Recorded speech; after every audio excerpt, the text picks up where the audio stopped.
Don, just what made you want to? I mean, it's been 30 years now, hasn't it, since the original? What's made you want to sort of resurrect Chucky once again? I mean, I feel proprietary about Chucky, having created it, and I'm a huge horror fan. It would be difficult for me to let someone else do it, and it's going to go on. Chucky's going to outlive me, obviously. So I feel like while I'm here, I'm going to keep my own mitts into it. I really love the character. He's very versatile. It's allowed me to, make a lot of different kinds of movies, work with a lot of wonderful people. So especially in show business now in Hollywood, it gets harder and harder to make original material. So for us, the sort of challenge is, even though we're making sequels, but we want to do something original every time. And I actually think it's really possible. And the way I approach sequels is not to try to do what's done before, but try to subvert expectation. I believe that that's really what any good storytelling is about subverting expectations.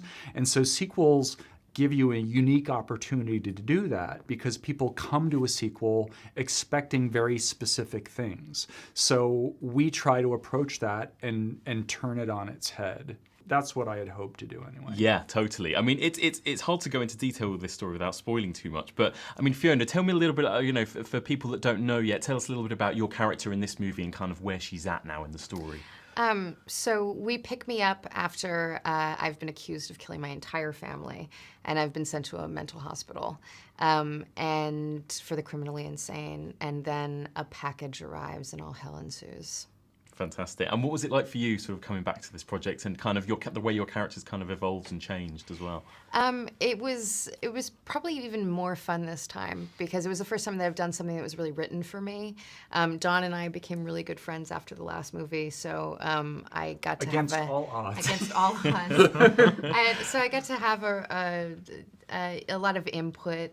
And it was really fun. And I felt very confident and at home with the material. Yeah, I mean, I'm sure you get asked this a lot, but what was it like growing up, with your dad being Chucky? What was it like growing up in the world of Chucky? It was cool. It was the coolest thing about dating me in high school, for sure. It's a good line. Yeah, it's true, too. Yeah. Would you remember the first time you ever saw a Chucky movie, your first Chucky movie? I actually kind of think I was at the premiere. I'm a little scared it's a fabricated memory, but I do have a memory of watching,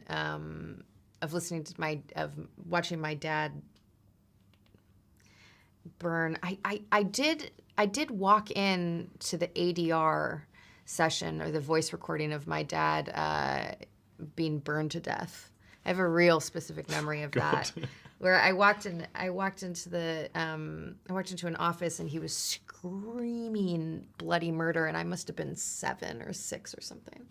And I ran screaming, and they had to find me under a desk. Is this all true? It is true, right? I have a memory of it. Wow. But you never know with your Go memory. with it. Yeah. It's true. It's a great story, though. It's a good story either way, exactly. How present is Brad sort of on set, and do you get to actually interact much with him in terms He's of not performing? present at all. No. He's not. He didn't come. All of it is pre-recorded, and especially with this movie, Chucky's dialogue was changing last minute, so it wasn't even his voice. It was Don's voice saying things really frightfully, and I was like, can you just do? Do you do a good Chucky impression? Do you do a good Brad impression? Thank you. I kind of want to hear it now.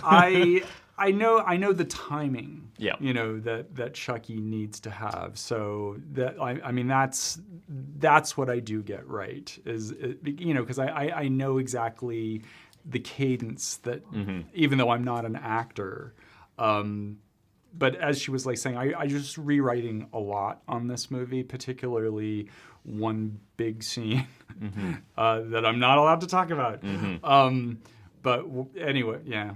There's just so many things that would be fun to talk about. I know.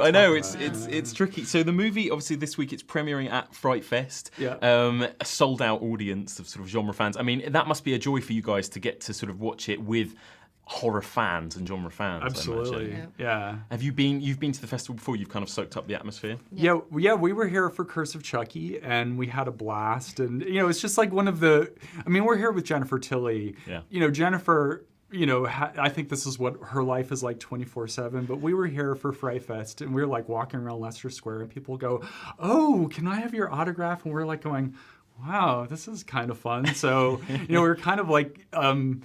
Sally Field, and I don't know if you're familiar with Soap Dish. It's like you feel like a stroll around Leicester Square. I give a little ego pick me up.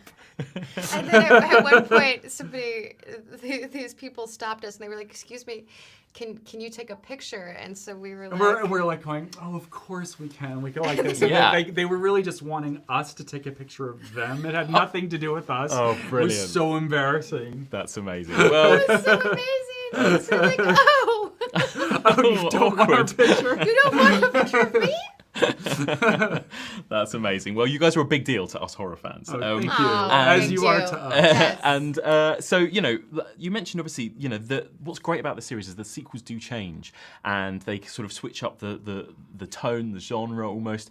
Horror's changed a lot over the last 30 years. How do you kind of how do you reflect that within these Chucky movies, do you think? And how has the horror genre changed since the days of doing Child's Play?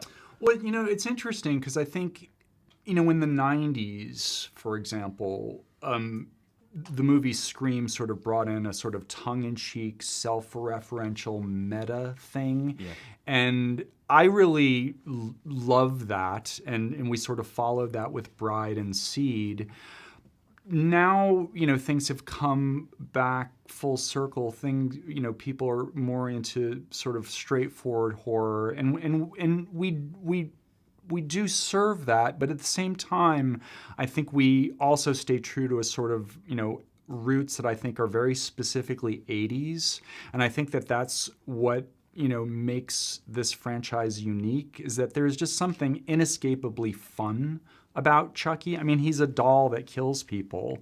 And I think, Annabelle obviously is the new kid on the block and is very successful. And they're much more sort of grim in a way.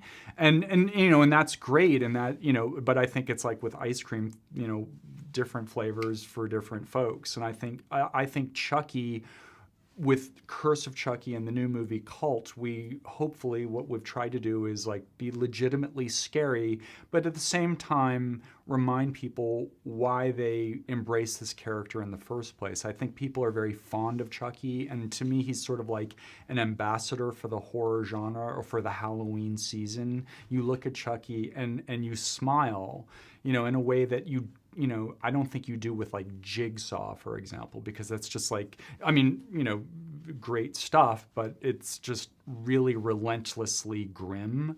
And I think that Chucky is not relentlessly grim. Yeah, Chucky's having a lot of fun, and it's fun to watch. I think that's the deal.